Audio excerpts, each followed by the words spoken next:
Hey, good morning, everybody. It is another great day to be alive. And in today's episode, we have another entrepreneur interview. I had the pleasure of being able to speak with Mr. Gary Arndt, aka Gary Travel. He is a three-time winner of the Travel Photographer of the Year, has been to over 130 countries, all 7 continents, and that's in 1 year. On top of that, he has recently started his Everything Everywhere Daily podcast, and he documents his travels on his Everything Everywhere Instagram handle. You can see all of his travels. The guy has been swimming with great white sharks. He has started a tech company in the early 90s, decided to sell his house, and with no photography experience, been able to fund his travels as he's gone everywhere. And in this episode, he talks all about it, how he got his start, as well as some of the things that he had to give up in order to live this life that he has. That's all coming up next here on Cost of Success.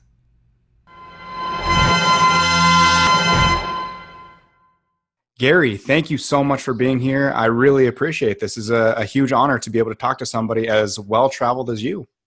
Thanks for having me. Of course. So I think the best way to start this out is by telling people a little bit about you, how you got into this.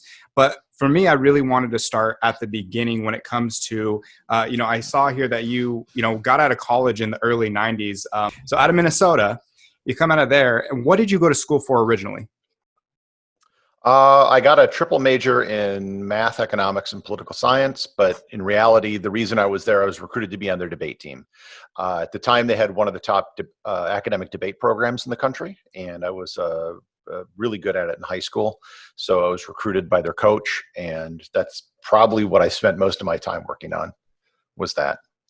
So, but the math, I mean, clearly you're a very bright, brilliant guy. So when you started, you were never really thinking about like, I want to travel. Like, what did you want to do originally out of college? What were your thoughts going into it? My initial plan was I was going to go get my PhD in economics and win the Nobel Prize.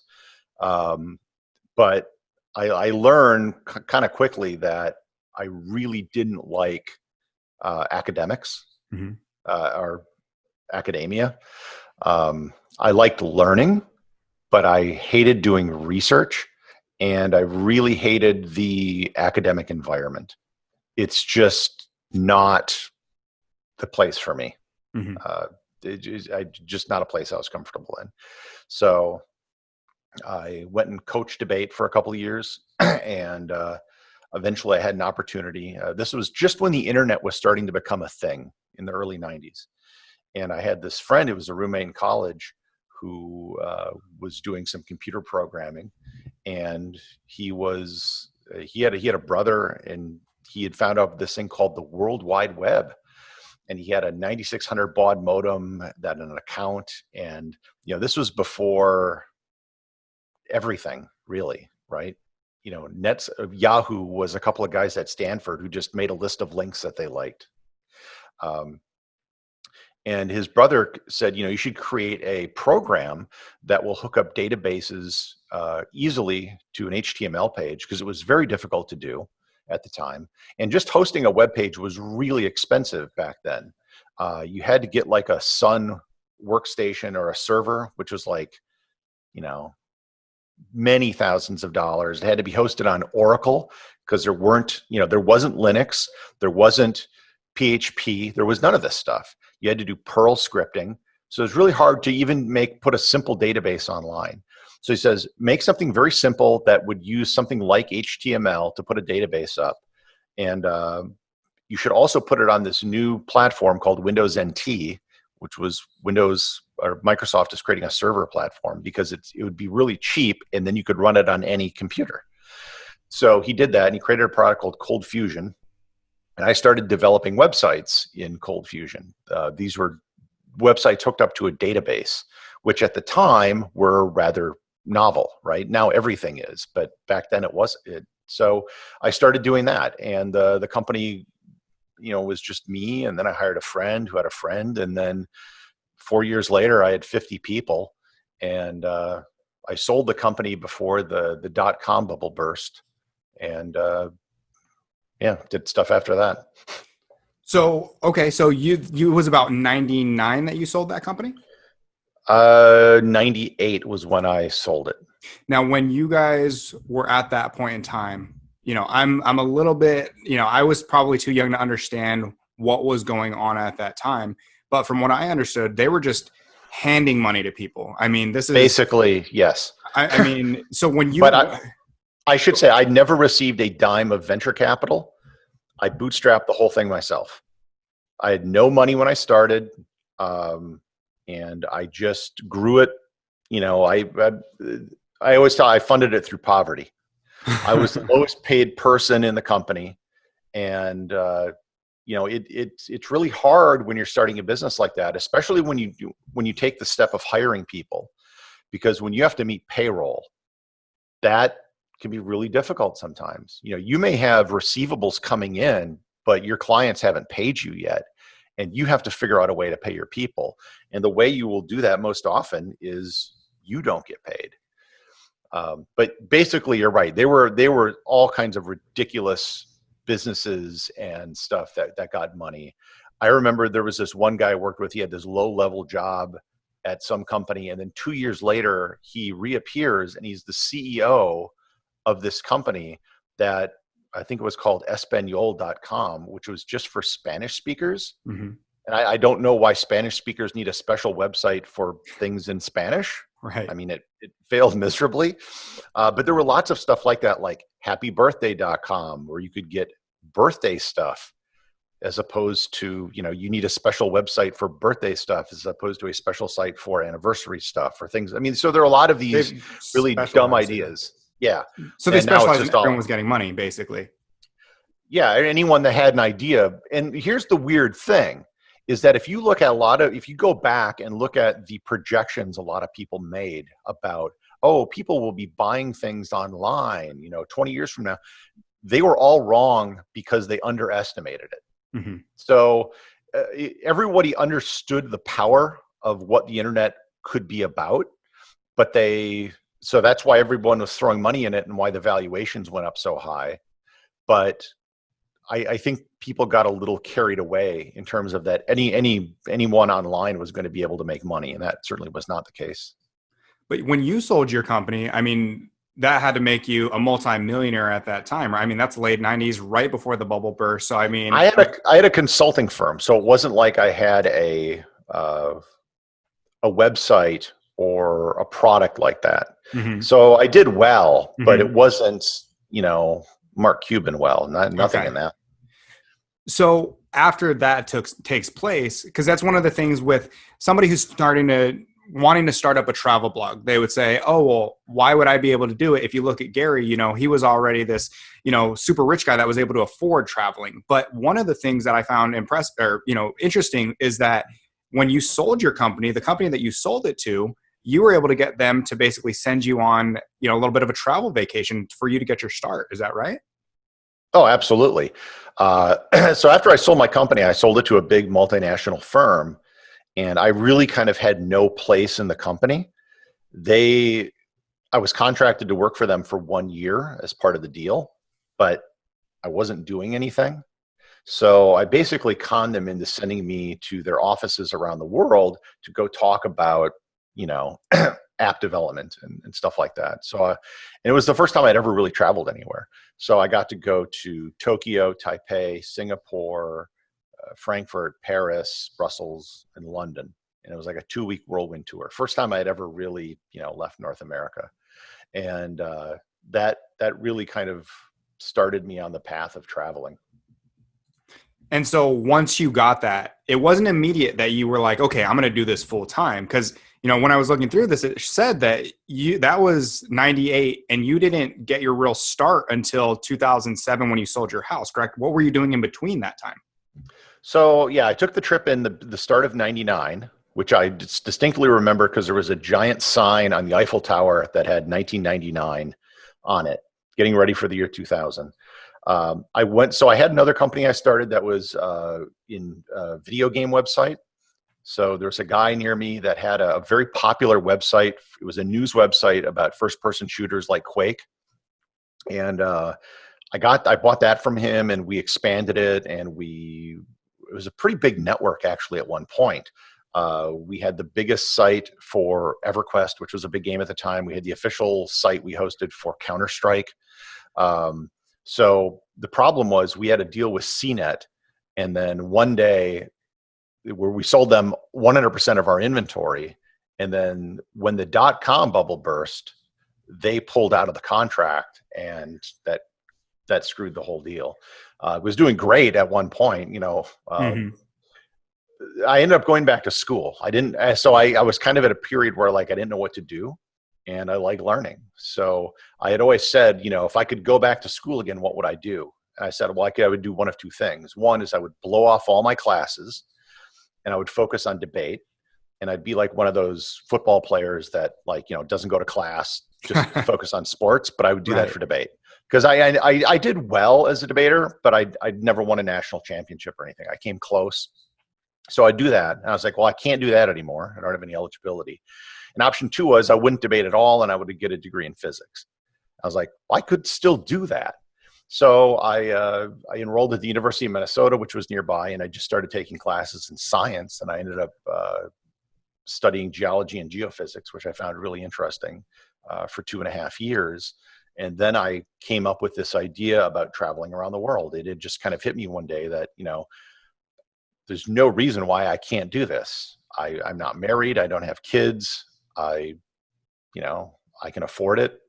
And so that's what I did. In 2007, I sold my home, which was right before the stuff really hit the fan in 2008. The housing market was still a little weak at the time. And I set out. So you're still able to get it near the top of the market. It wasn't really at the peak, but it wasn't at the bottom either. It got worse, definitely, but it wasn't at the peak. In fact, it took me quite a while to sell my house because the market was so soft. But yeah, I told everyone I was going to be traveling around the world for a year. In the back of my mind, I thought maybe it would be 2 years. And then it really ended up becoming like 9 years. Yeah. I mean, one of the things that I find so interesting is the way that right out of college, you were able to be so successful at running a business. Do you come from an entrepreneurial background? Are your parents very entrepreneurial? Like, not at all. My dad was a lineman. My mom worked in a garment factory. I've always been very different than the rest of my family. I began reading at a very young age. No one in my family ever read a book. There were no books in my house, but I always, and I was at the right place at the right time. I was in a position, there were people around me that were doing internet stuff, and I was kind of in that world. So it was really making the most of the opportunity that I found myself in.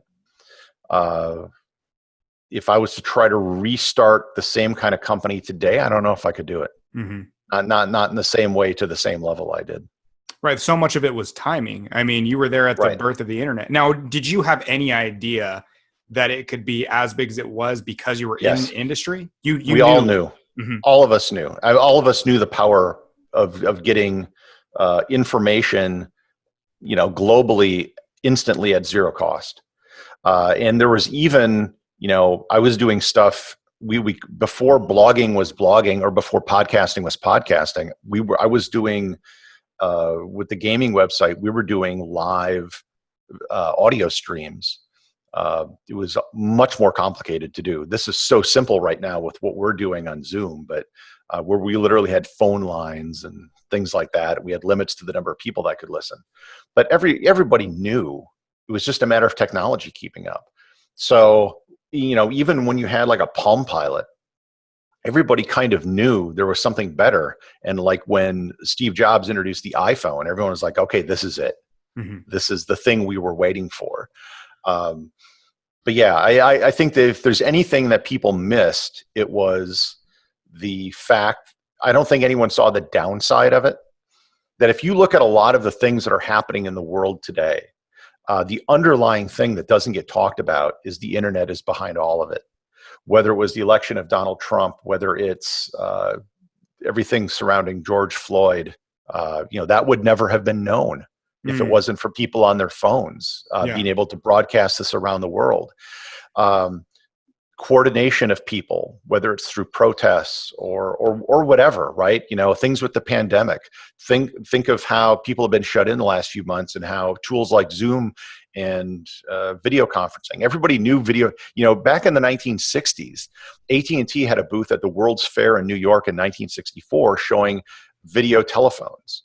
and it never really took off. And part of it was technical, but part of it was also cultural. I think technically we've been able to do this for about 20 years, but culturally it just never took off. And now this has allowed it to happen. And now people are much more comfortable communicating with video as opposed to just audio with people. But yeah, the internet is underneath everything that we do.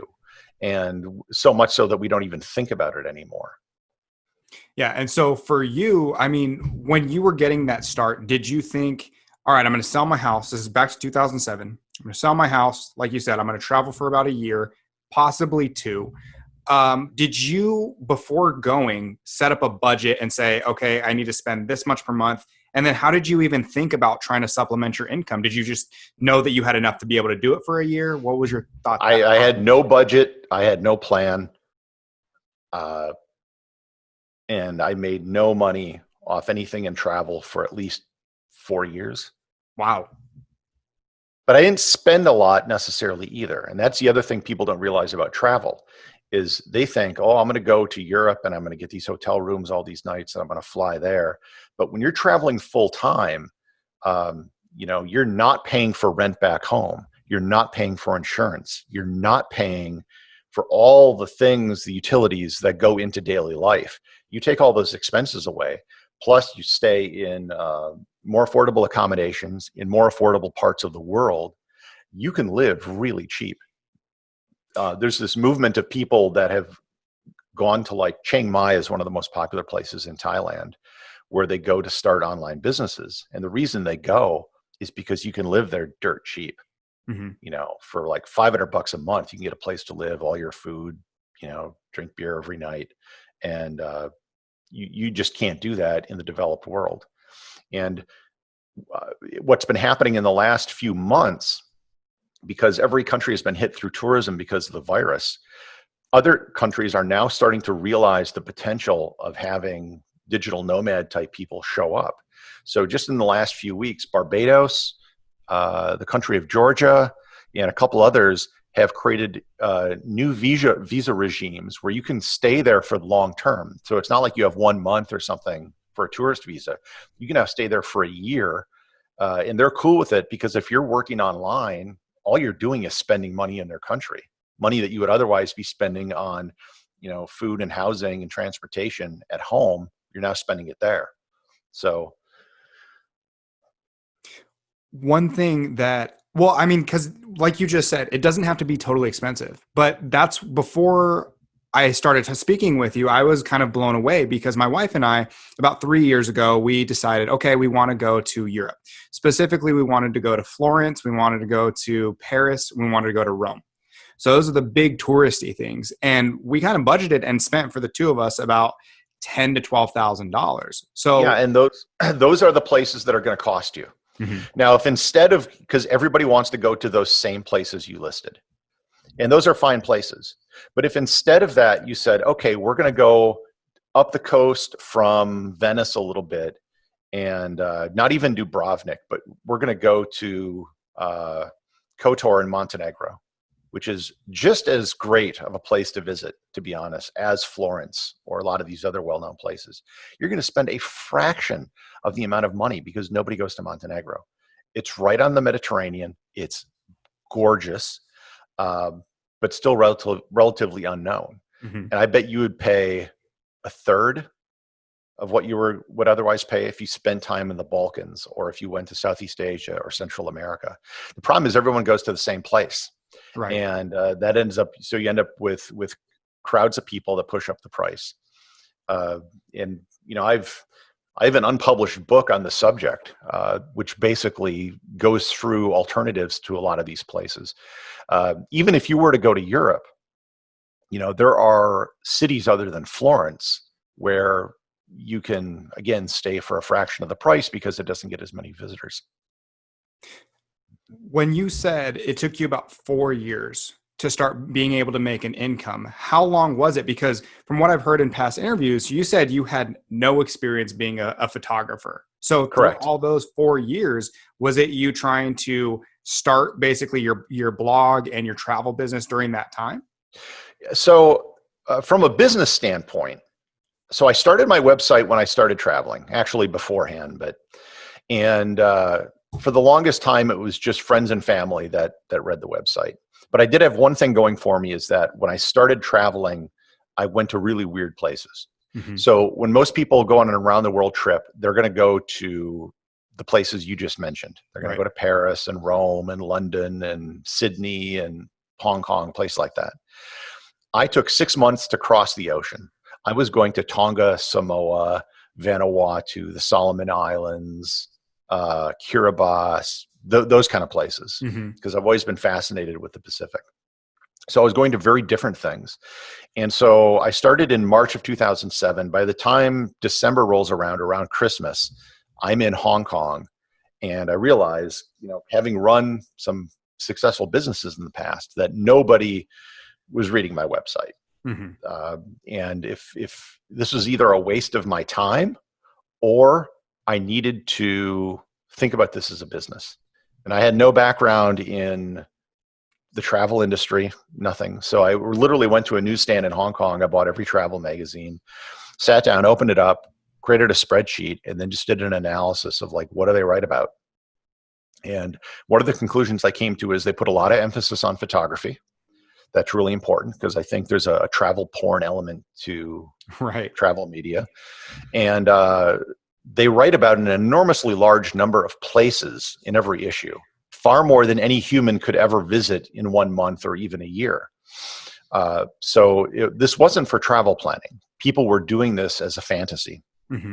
So I realized, okay, I'd been taking some pictures, trying to get better. I was going to start to put a bigger emphasis on photography, and I started posting a photo to my website every day. And I did that for 8 years straight. And that forced me to not only get in the habit of doing something every day, but it also forced me to put my images and make them public, which always has that threat of, if your photos suck and you're making it public, you have an incentive to get better. Now we have Instagram and that didn't exist back then, but that forced me to improve my photography. And what happened in 4 years, it wasn't so much that I got better. I mean, I did, but it was that the industry came around. I had, one of the largest travel blogs for several years before anybody in the tourism industry even contacted me, because they just didn't care, because all they cared about were the big magazines, which I should say, most of them have folded at this point or soon will be dead, because there's just no, especially with what's happening, I won't be surprised if they last the year. But this idea of influencer marketing or social media was all brand new. And everyone suddenly went from nothing to, oh my God, we have to be doing this. And then they just started throwing money at, again, many dumb things, but just dumb things that happen to be in my direction. So you said that you previously have had one of the biggest blogs, a couple years ago. I mean, it was massive at the time. So have you started to see that it's starting to not have the popularity that it used to have? And are you seeing just kind of a rise in your Instagram? What is that like right now? A bunch of things have happened. So when I started, Twitter and Facebook existed, but they weren't a big deal. Right. At the time, I think before I started, Facebook was still at a phase where you needed to have a college email address to join. So they existed, but they weren't a big trend. People would literally follow me on my website. So people, I'd get tons of comments on every article I posted. That was my social media, was my blog. And people would subscribe via RSS readers. And that was the big metric everyone really chased, was your number of subscribers. And what happened is that eventually shifted to Twitter, Facebook, and everything else. And then there became this rise, I think, in people that were just on social media. So this influencer phenomenon that happened. And I think when you're known for your website, you're kind of producing longer form content because it's an article. And when it shifted to Instagram and Twitter, the emphasis was on shorter content. So I think a lot of the quality went down. And then the other thing I never saw coming was the emphasis on people just posting selfies. I've been traveling around the world for 13 years. In that time, I don't think I've taken 13 photos of myself ever. I never saw that coming. And really a lowest common denominator approach where social media has become a reality television on steroids. That was not something I kind of expected.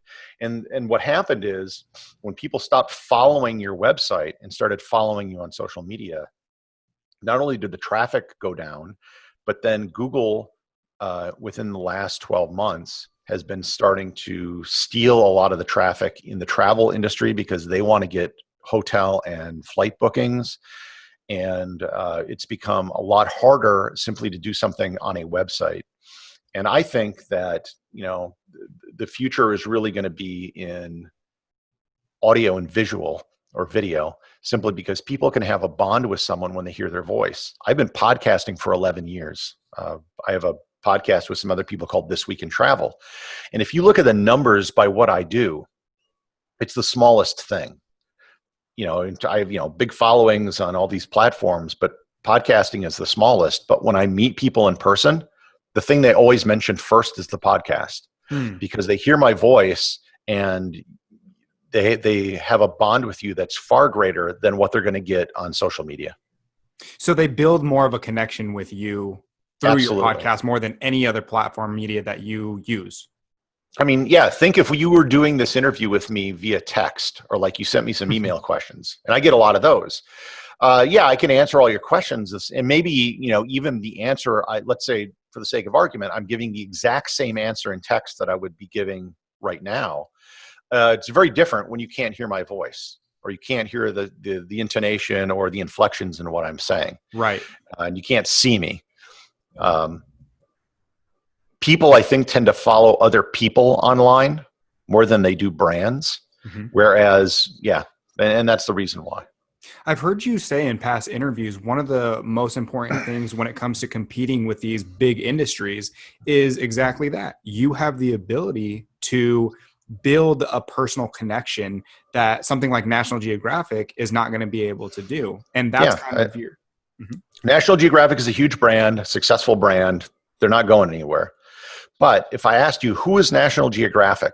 Who is the face of National Geographic? There's no answer to that question, right? There's just National Geographic.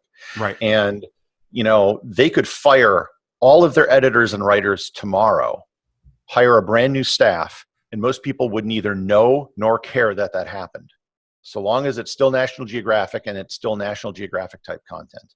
Whereas if I got hit by a bus tomorrow, I'm not producing content anymore. People would know that.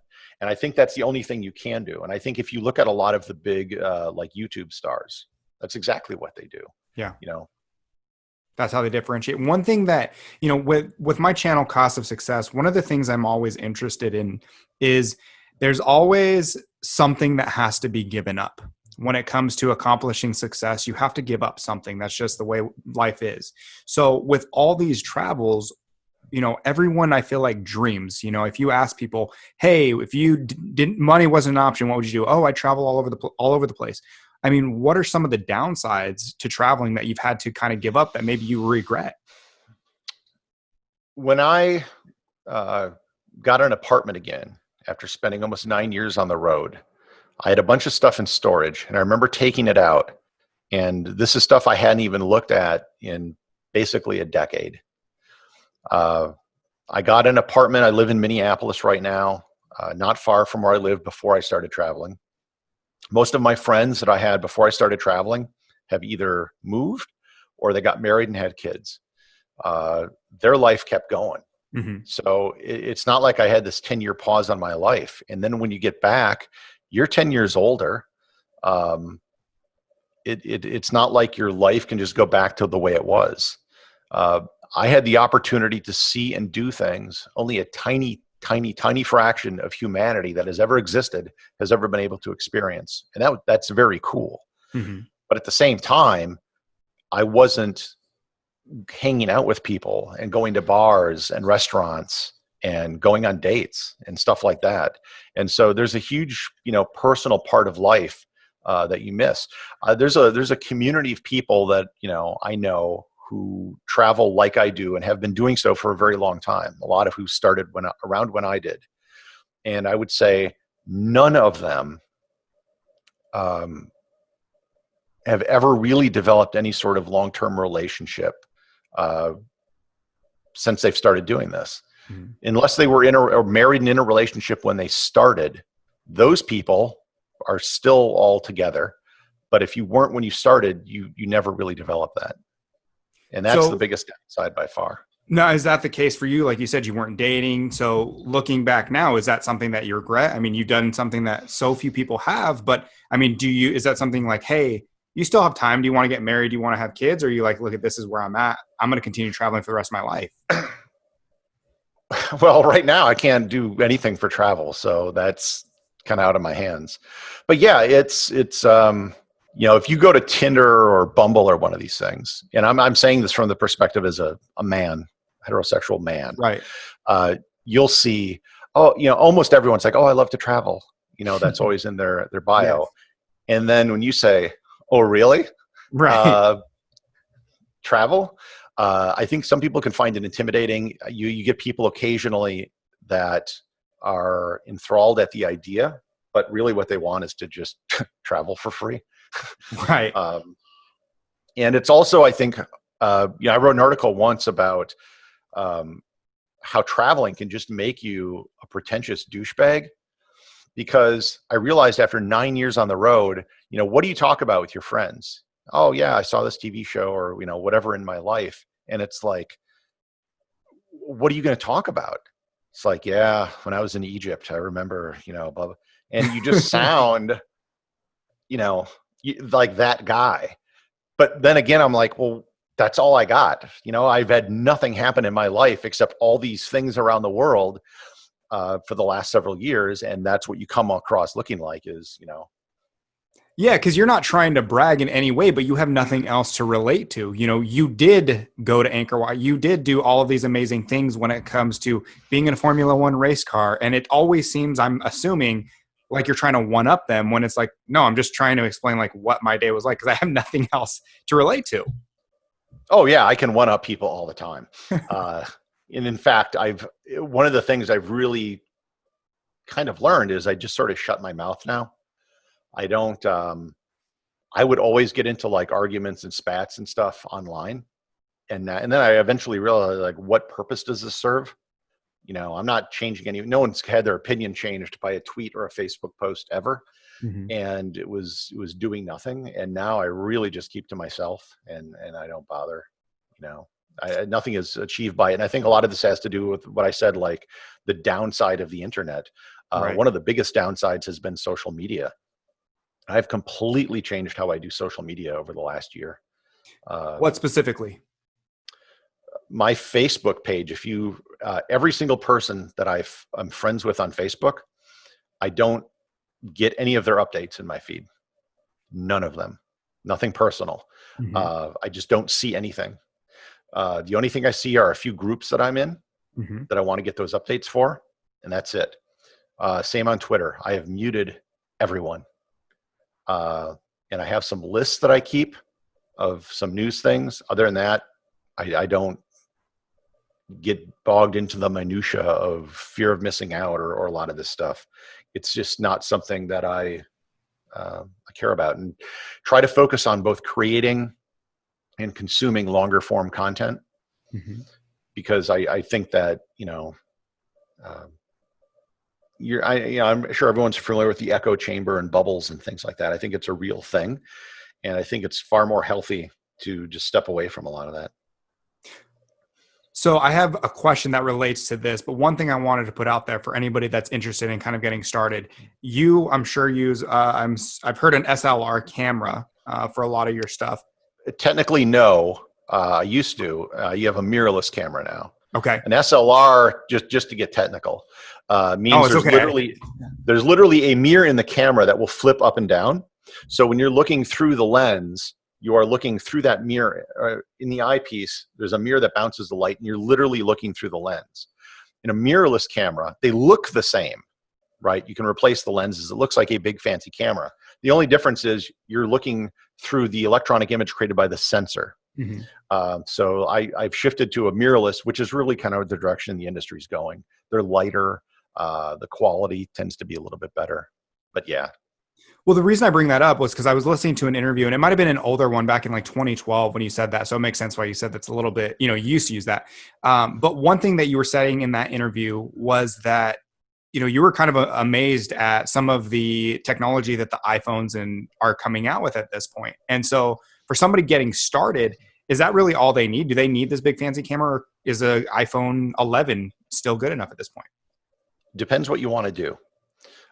If you're happy posting photos to social media and just want some photos to go along with a blog post or something, a brand new smartphone like an iPhone 11 probably is good enough for a lot of things. You can take a nice landscape photo. The best camera is the one you have with you. So I certainly use I have an iPhone 7. I've never bothered to update it, and I still use that for a lot of things. That being said, physics come into play when you're dealing with light. And when you only have 1 millimeter between the sensor and the lens, and you have a sensor that is so tiny, and then for a mirrorless or SLR, you're going to have something that's 50 times that size, it can simply gather more light. And that's just an issue of physics. Right. So the low light capabilities of a larger camera will always be better. If you're going to go to Africa and you want to go on a safari and photograph animals, you're just not going to be able to do it that well with a smartphone, and you never will, because it's never going to be able to zoom as good. And I've seen some stuff about prototypes for future smartphones where it's going to be able to zoom like 100-fold, and that's true, but it's, you're going to lose quality, a lot of quality. So there's always going to be room for a larger camera. And if you really want to take photography seriously, you eventually need to make that investment. Thank you. That makes a lot of sense. I do want to kind of hop back to something that you were saying earlier with the kind of the downsides of, social media and whatnot. But one thing, and also travel. But one thing I was interested in is how you were saying, well, maybe not you, but I apologize.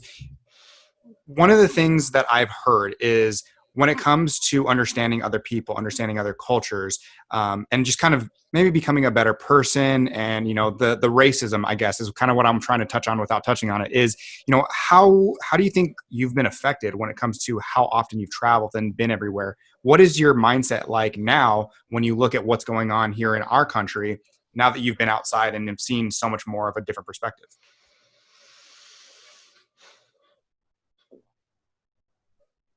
The U.S. has a lot of problems. That being said, most people, I shouldn't say most, but a lot of people around the world, especially in developing countries, would still sacrifice quite a bit to come live here. I think that there's an element where you don't know how good you have it until you go somewhere else. And a lot of the problems we look at are unique problems. We tend to take the case of the United States and what happens here, and we extrapolate that onto the rest of the world. And that's not always true. Our problems are not necessarily the same problems in the rest of the world, but we look through it through the lens of being American. Mm-hmm. This is true on both the right and the left, mm-hmm. In different ways. Mm-hmm. And one of the things I've noticed, so I've been on the road during several presidential elections, and I've had people ask me, well, can you keep abreast of the news of what's happening in the US? And the answer is yes, and I can't even avoid it. Whether I was in Japan or Vietnam or Australia or Europe, everybody was reporting on the US election, right? There is a certain fascination the world has with the United States in that the way it covers the news. And the problem is the United States has that same fascination. And the way it manifests itself in the United States is that we just ignore everyone else.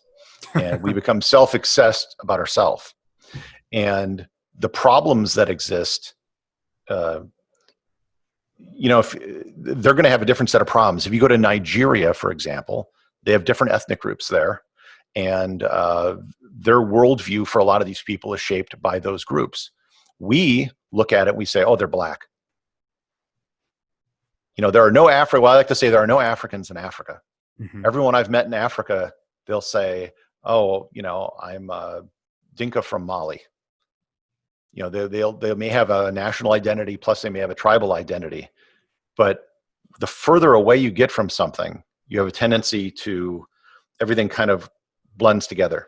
Mm-hmm. Another good example, I know people that are afraid to go to Mexico because of crime, because of drug lords. Well, a lot of that happens only in a particular area, like in the north of Mexico near the border. Mm-hmm. If you go to the Yucatan, it's fine. Their crime rate is like Finland, right? But if you're not from Mexico, you're going to blur it all together and you're going to go, oh, Mexico isn't safe. Right. And if you think of the community where you live or the community where I live, we may have neighborhoods that everyone knows, don't go there at night or Right. whatever, right? Yeah. But you live there and you know that. I'd be willing to bet on the news tonight, where you said you're in Arizona. Phoenix? Yeah. Oh, Arizona. Okay. Mm-hmm. There might be a murder in the news tonight. It happens in large cities, right? Yep. If not tonight or certainly this week. That is not going to cause you to leave, right? Right. Absolutely. Whereas if there's a murder of a tourist in Aruba, that's going to get on the news, and then everyone's going to say, oh, you're going to go to Aruba? Don't go there. It's dangerous. And so the same thing that happens in your own backyard, you have a tendency to dismiss because you're familiar with it. Right. The places we're not familiar with, we tend to exaggerate the danger because the danger is the only thing we know. Another good example, Colombia. When I talk about Colombia, first thing people always bring up, drug lords. Right. That was in the 80s, right? That was a long time ago. They don't have a drug lord problem in Colombia anymore, but nothing has replaced that image in our minds.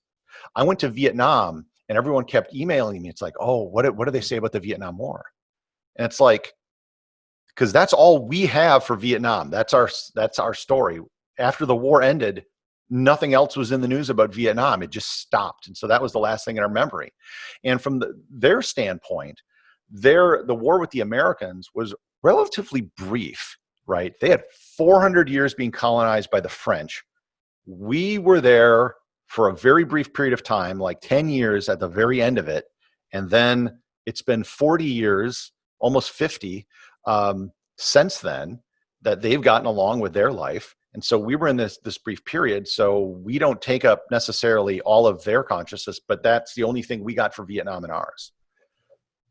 I'm kind of rambling, but no. It's very interesting because one of the things that brings up for me is somebody who wants to travel, and exactly what you said, like when I think of Mexico, I think of the dangers of what's going on around the border or, the drug cartels. I would never want to get my family caught up in that. One of the experiences I've had a couple of years ago when my sister got married was she got married in, why can I not think of it? One down in Mexico.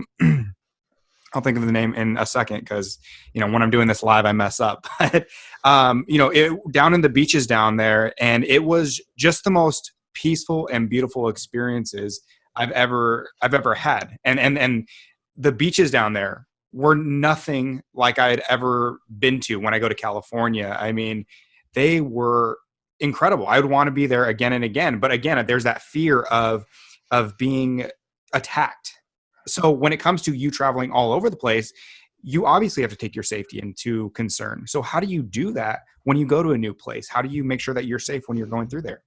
I don't go to an active war zone. That's something I have no desire to be a martyr for travel, but it's really not that bad. Like I have friends who very recently have been to Baghdad and who have been to Afghanistan, and it's not. I'm not suggesting everyone go run out to Iraq or Afghanistan, but millions of people every day are not being murdered in Iraq and Afghanistan, which is not to say there aren't some bad things that happen there and that you don't have to be safe, but it can be done. And the first thing is to just get over this notion that the rest of the world is dangerous. the U.S. is a heck of a lot more dangerous than the vast majority of these places. Hmm. Great example. If you look at the highest murder rates in the world, I think that the highest one is in Honduras right now. It's at or near the top. And you drill down on the data, however, you'll realize that the vast majority of that is taking place in the capital, in Tegucigalpa. And the vast majority of the murders there are taking place in a couple of neighborhoods. And really, if you avoid those places, you've avoided most of the risk of being murdered in Honduras. But most people don't think in those terms, right? You go to Copan in Honduras or some other tourist sites, you're fine. You're not going to be experiencing that murder rate. You're never going to visit those places that are the responsibility for most of that. So I just remembered it was Cancun that we were at for my sister's wedding. But when it goes back to what you were saying is, have you ever been in those dangerous situations? Like you said, you try to actively avoid it, but at the same time, you've been, I think you, in a past interview, you said you were in an active civil war that was happening in Bangkok. Yeah, I was there during, let me put it that I was in Bangkok in 2010 during the big protests they had. And one day I actually was like in the middle of it because they were protesting. They were going to go dump human blood in the prime minister's house, which is a couple of blocks from where I was staying. So I'm like, I got to check this out. So I got my camera and I was literally between hundreds of cops in full riot gear and thousands of angry protesters. And I am in the middle with other press people. I'm a white guy with a nice camera, basically. That's my protection. And the fact that their beef had nothing to do with me. Right. So it's not like I was on a side. That being said, the most the most dangerous situation I've been in the last 13 years since I've started traveling was a little over a month ago in Minneapolis. I live one block off Lake Street where for 4 nights, there's a gas station 100 yards from where I'm standing this moment that I'm talking to you that burned to the ground. All of the things, most of the shops around me are not open because they were gutted and had their windows destroyed and things like that. That was far more terrifying than what I've experienced in a lot of places around the world. I was in East Timor the day that the president and the prime minister had assassination attempts on them, and there were troops all over, and I didn't feel nearly as threatened. Mm-hmm. And this is the thing I want to go back to. I don't think we should be any more afraid of the rest of the world than we are of our own country. Mm-hmm. Yeah, I mean, I can't imagine. And the thing is, Gary, that I feel like I feel like we can't actually get the truth anymore without it being twisted when it comes to what's going on in our own country. Even I feel like there's so many people trying to play their side of the political spectrum to get, what they want, as opposed to actually getting news. So, it is interesting to know like what was going on with those protests, how scared the people actually were in those communities and all, that kind of stuff. I don't want to go down the path right, of that. I can just tell you, what I saw with my own eyes was not what was reported in the media at all, mm-hmm. right or left. Yeah. There's a axiom that I think has a lot of truth to it, and that people don't shit where they eat. No one has any desire to destroy their own community. Right. And I think that's true here as well. And a lot of the people I saw that was doing the most damage were not from this community. Mm. They were definitely from, whether it was from suburbs, they may have been from Minnesota, but they definitely did not live in the communities that they were causing the damage in. Mm. And I've not heard a whole lot about that been reported at all. Yeah. And it should be angering, people on both sides of the aisle, because I think there's a lot of implications of that people haven't, really dawned on. And, a lot of there's a large Somali population right next to where I live. If people know the Minneapolis area, I live in Uptown. There were refugees that came here, and, some of them saying that what they saw here was worse than what they experienced in Mogadishu. That's crazy. Take that for what you will. I mean, that's what they said, but yeah. Wow. So before we go, I want to transition because obviously COVID has changed everything totally dramatically, changed the travel sphere in general. I mean, that's probably what $1 trillion industry, and it's come to a grinding halt at this point. $10 trillion industry globally. It's one of the biggest industries in the world, and people don't know it because it's not dominated by a single large company, right? So if I tell you about energy, you think of like, Exxon or British Petroleum, these huge firms in technology, Google, Microsoft.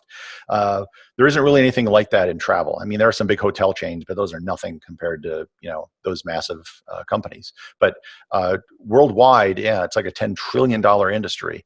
And the only thing, it's on a par with things like energy and agriculture as far as its scope. So with everything coming to a grinding halt at this point, I mean, I know that right now you're kind of having to more focus on your podcast and some other things, and I'll let you talk about what you're, really focused on right now. But going forward, I mean, how do you see things changing for travel for your life going forward? I don't know. Mm-hmm.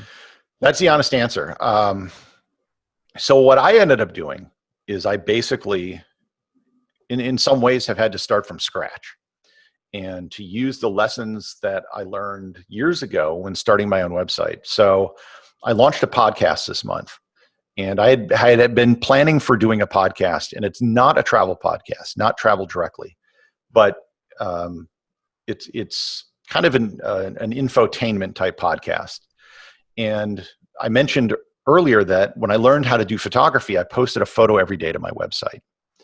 This podcast is a daily podcast. Every single day, I'm putting out a scripted show that is approximately 10 minutes long. And it's stories of just really interesting things that I've encountered, a lot of it while traveling. So some of it is things I've experienced. And others are just interesting things I've picked up. So I did an episode on why sliced bread is the greatest thing since sliced bread. Where that came from. And it's actually a thing. In the 1920s is when sliced bread was created. Today, after I'm done talking to you, I'm going to be putting up an episode about Harold Holt, who was the Prime Minister of Australia, who disappeared in 1967 while he was Prime Minister. Just disappeared, never found his body. Now, can you imagine a world leader just disappearing? No. Without any media coverage. Yeah, that's crazy. What is the name of that podcast? Everything Everywhere, which is the name of my website. And that was one of the smart things I did when I picked the name of my website. I picked the most generic name possible, Everything Everywhere, which could be whatever. But it's literally just stories from sports and from military history, geography, science, that I think somebody would find interesting. And it's a daily bit. So it's, 10 minutes long. Mm-hmm. And there's a business rationale for why I did it this way. Daily podcasts are obviously going to get 7 times the number of downloads on average than a weekly podcast, right? Which means 7 times the opportunity for advertising. Also, every bit of content you create is an opportunity for someone to discover it. And this is something I also learned. So even though there is definitely a quality element to whatever you produce, there's also a quantity element, right? Yeah. That one of my early episodes of the podcast, and I haven't even been doing it a month yet, had this huge spike in downloads. And I was like, why? And it was about the world's greatest horseshoe pitcher, who ironically enough is like the most dominant athlete in the world because he's won the world championship 25 times in the last 30 years. Horseshoe, I don't know why, but if I hadn't done that episode, I wouldn't have gotten that spike. Yeah. So there's definitely a daily. Plus, that's just the way you get better at things, right? Yeah. You do a podcast or a blog post or whatever. Your first one, by definition, should be the worst one that you produce. Yeah. And that a lot of people that, I'm not going to launch it yet. It's not perfect yet. It's not right. It's not going to be. Your first one will be the shittiest one. Yeah. Because if it isn't, that means you got worse. Yeah. And that's not what you want to be doing. So, so I started the podcast, and a lot of it was also a chance to diversify away from travel. because I don't know when travel's coming back. And even if people can travel, that doesn't mean that the travel industry is going to be having money to spend on advertising and marketing. And that's kind of what I relied on, doing assignments for tour companies, working with tourism boards was a lot of what I was doing. And, so even if by the end of this year, let's say, all travel restrictions are lifted, which I don't think is going to be the case, it does not follow that everything is back to normal right away. Because a lot of these places, it has completely, if you look at the airline industry, the number of flights, or the cruise industry and everything else, it's a fraction of what it was. And these were a lot of the big companies. Right. So I had to diversify away from it, but it's still close enough where I can do work with that industry. So because the podcast is storytelling basically about interesting stuff, I could work with a destination. And, this week is sponsored by Ireland. Mm-hmm. And here's 7 stories this week that are really interesting about people, places, and things that just happen to be in Ireland. That'll just be the common theme. Well, if in these 10-minute episodes, how much prep work do you do before before shooting? So just from a production standpoint, if somebody wants to do 7 days a week, I mean, how much are you putting into that, the production for the one episode? So a lot of it's research. So I have a list of about 150 topics for shows that I keep, and I update it and then cross stuff off as I record a show. It takes me about 3 to 4 hours of writing the script, which tends to be 1,000 to 2,000 words, recording it, and I record it in a Lego block fashion. So I record an intro, mm-hmm. a separate file. Then I have my intro music, which is a separate file, some little sound bits to separate parts. And then I record the body. I read it off a script, and I may stop, a dozen times in the course of reading it because I don't say a word properly, or, I want to redo it. But I'm doing that kind of live as I'm going in GarageBand. So I just, we'll go back 5 seconds, redo that part, and then it's all get put together. So I got a system down to it at this point. Mm-hmm. But the other aspect of what I'm doing, because I'm writing a script for every episode, at the end of a month, I'm going to have 30 scripts of approximately 1,000 to 2,000 words each. So let's say 40,000 words mm-hmm. that I'm going to be able to bundle together in an ebook, publish that on Amazon for use in their Amazon or their Kindle Unlimited program. Yeah. Every month, I'm going to have a new book that I can literally be putting out and earning income that way. I'm reposting the scripts to Medium that will have an embeddable link to the podcast, so I can not only grow the audience, but I could conceivably make some money. Maybe 1 or 2 of those might go viral every few months and earn some money. I'm posting it on my website, so I get display advertising from that. And maybe from these ebooks, I can take the best of once a year and make an actual book out of it. Because the chapters would be pretty small. So it might be like 30, 40 chapters or something. So that's another potential path to monetization. So the more I do it, the more content I have, the more I can grow the podcast, but I'll also have this other content as well that I'm going to be able to repurpose. Oh, and I haven't even mentioned YouTube. So once I have the audio track laid down, I'm sure you've seen these channels on YouTube where it's just someone talking about something and then they just have like these stock video images in front. And a lot of them do quite well. They have audiences, subscribers in the millions. So I can do that on top of it as well, because I'm saving all the audio for everything. So it was really a strategic way of thinking, how can I do this thing and then repurpose this content several ways that'll all be mutually reinforcing and I can monetize. That's brilliant. I mean, there's very few people that are constantly churning their wheels about making extra income the way that you're doing. And so for my audience that's listening, like I'm excited, especially for this little part right here, this segment, I want to highlight this because that's brilliant the way that you're using everything you've already done. No work goes to waste. You're able to repurpose that and make more money over and over again. So that's actually really brilliant. And, so as I said before, I've done a podcast for 11 years. I have some other co-hosts, and it's an interview show like this. And there's a lot of interview podcasts. And when I started thinking of ideas, I purposefully decided not to do an interview show because I think doing a monologue show is in many ways much harder. Because, when I've been on the other end of the microphone, conducting, and I used to have an interview podcast as well. I stopped doing it. I got about 60 episodes in. In some ways, it's a lot easier. You just learn a little bit about the person you're talking to, and then the discussion happens and it goes wherever it goes. Mm-hmm. And the best interviews are the ones where you do nothing, where, you ask a question and then they go for 10 minutes because it's super easy on your end. But I decided not to do that. And then I also decided, because this is kind of a history podcast, to not do what so many of the other popular shows did. So like the most popular podcast history podcast is probably Hardcore History with Dan Carlin. And what he does is he puts out like a 3 to 5 hour show 3 to 4 times a year. Mm-hmm. That's it. Mm-hmm. Well, from a monetization standpoint, that's not the best way to do it. Mm-hmm. Right.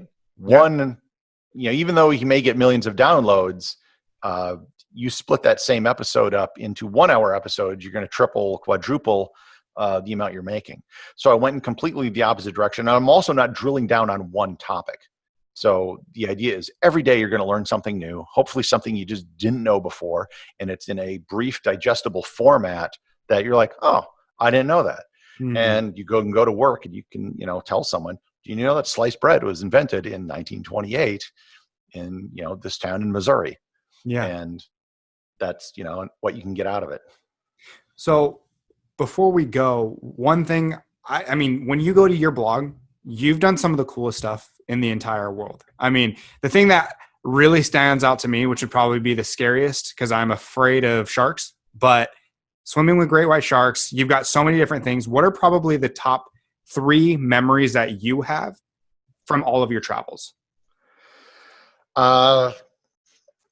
Landing on or actually being launched from a nuclear aircraft carrier was really cool. The Navy invited me to the USS Harry S. Truman while they were doing training off the coast of Virginia. I got to land on the ship. I was there overnight, and then it was launched from the ship, which few people, even those who work on an aircraft carrier, ever get to do. Mm-hmm. That was really cool. Why did they invite you? I don't know, and I don't care.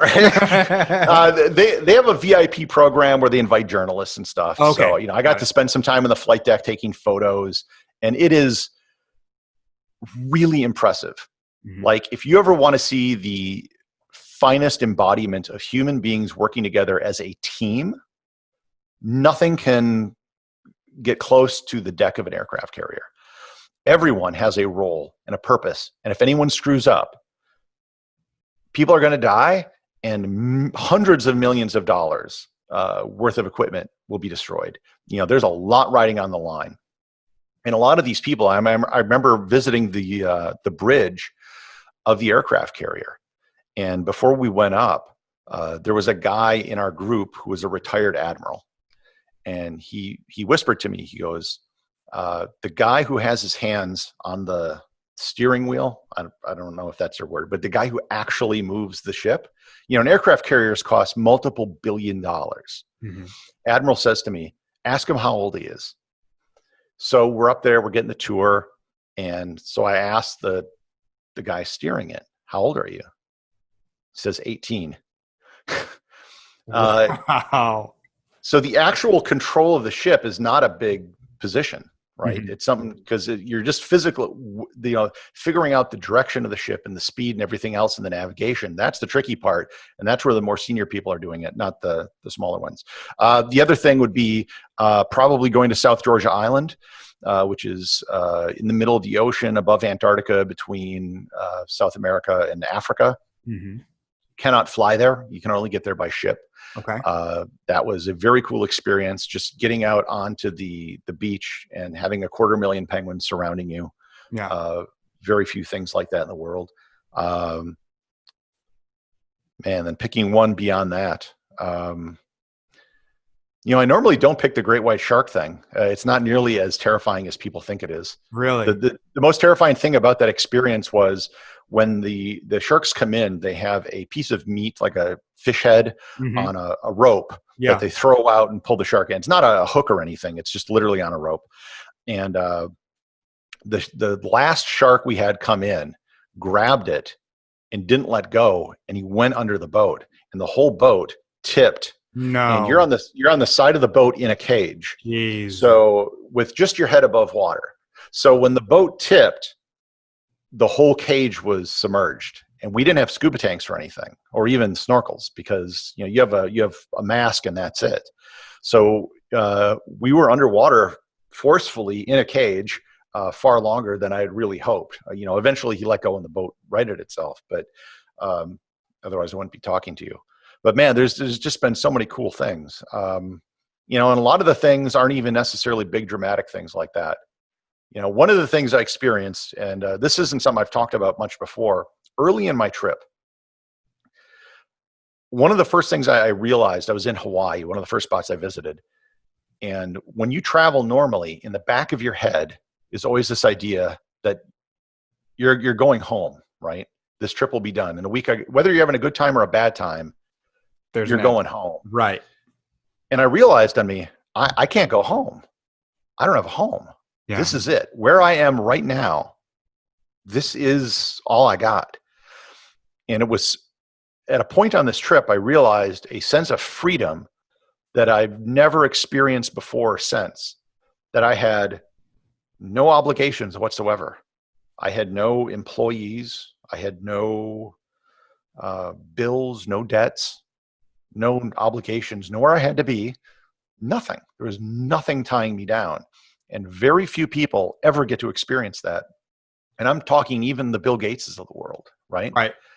Jeff Bezos may be the richest man in the world, but he runs a very large company and has a lot of responsibility. I had no responsibility. Yeah. No ties, no obligations. And that is something very few people ever get to experience. And one of the coolest things. I'd love to be able to do that again sometime. It's hard to do. Hey, there's always hope for the future. We never know what tomorrow holds. But honestly, Gary, this has been so eye-opening. You are so incredible. And all the stuff that you do, it's motivating to talk to somebody who's constantly grinding to do more and to share the experiences with the world. So right now you said Everything Everywhere. That's the big one, that podcast that you're pushing right now. Also, you still have your blog, everything-everywhere.com, and then your Instagram as well. Is there anything else that you would be interested in promoting? Anything else you want to talk about? The podcast is the thing right now. That's where I'm putting all my energy, but I am super easy to find online. Just type the word Gary and travel and you'll find me.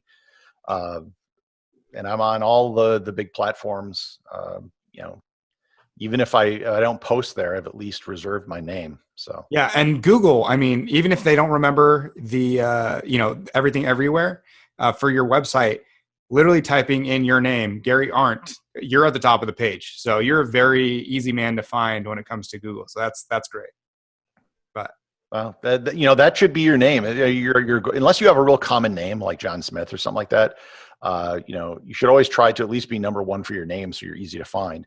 And like I said, eventually I've worked it so it's like if I tell people, if you forget who I am, and it's easy to forget people's names, just Gary and travel, something like that, or even something vague. It's like, oh, that photography guy, and you'll usually be able to find me not too hard. All right. Well, Gary, thank you so much for being here. I appreciate every moment of your time, and I wish you well on everything that you have upcoming. And thanks for having me on the show. Thank you, sir.